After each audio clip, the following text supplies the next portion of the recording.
Good morning, everybody. It's Kim Peterson of Uniquely Savvy. The statistic that I'm going to give to you is old hat.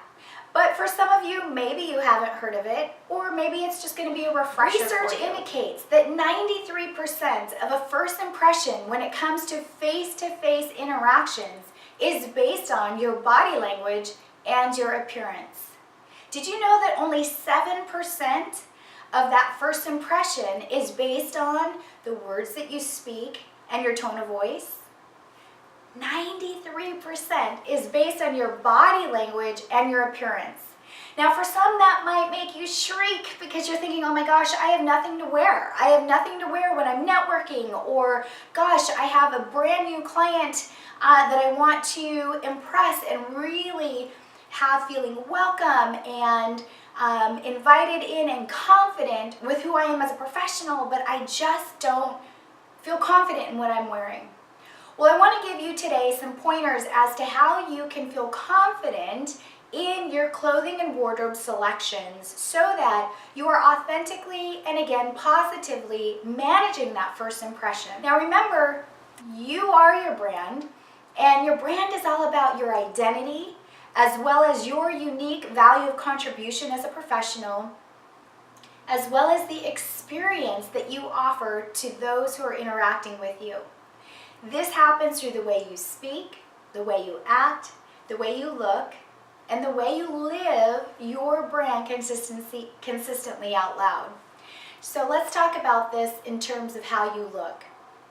When you get dressed, before you get dressed, consider who your audience is.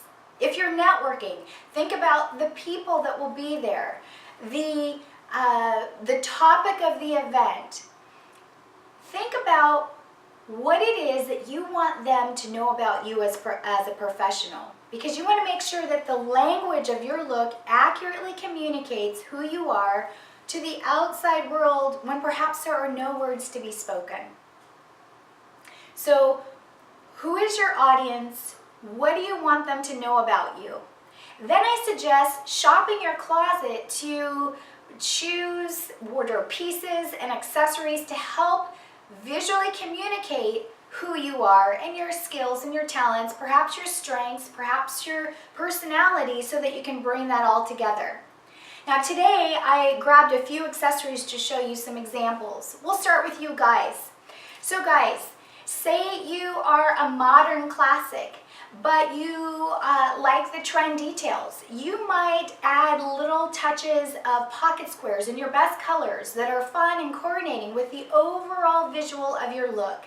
A pocket square will communicate current relevance and also tend to draw people in because they'll be curious about it. They'll want to know. Ladies, you can also use accessories to help communicate more about you. For instance, if you are someone who is more traditional and grounded and reliable, you might choose a pearl necklace versus the woman who is more edgy and bold and she's a risk taker. She might choose to accessorize with something like this. Both are good, both are fun, but both speak to the language of someone's personality that may or may not be yours. If you are a photographer and you're a world traveler, for instance, and you have a wealth of experience, you might choose a necklace that has a more global feel. This will be a great storyteller. People will be drawn towards you. Perhaps you even got this while you were on your travels. But it speaks to global, it speaks to something different, and gosh, it's certainly going to be something that people are going to ask you about. So here's what I'd encourage you to do this week. As you're getting dressed for your first time client or for the stage or for the upcoming networking event, before you get dressed, ask yourself, who is my audience? What do I want to communicate about myself? Is the language of my look accurately reflecting the language of my brand and what I want people to know about me? Folks, if it's not, no worries. Just head back to the closet and see what you might be able to add, change, modify, or create. It could be something as simple as changing out your accessory, making your skirt a little bit longer, making your suit a little bit more playful.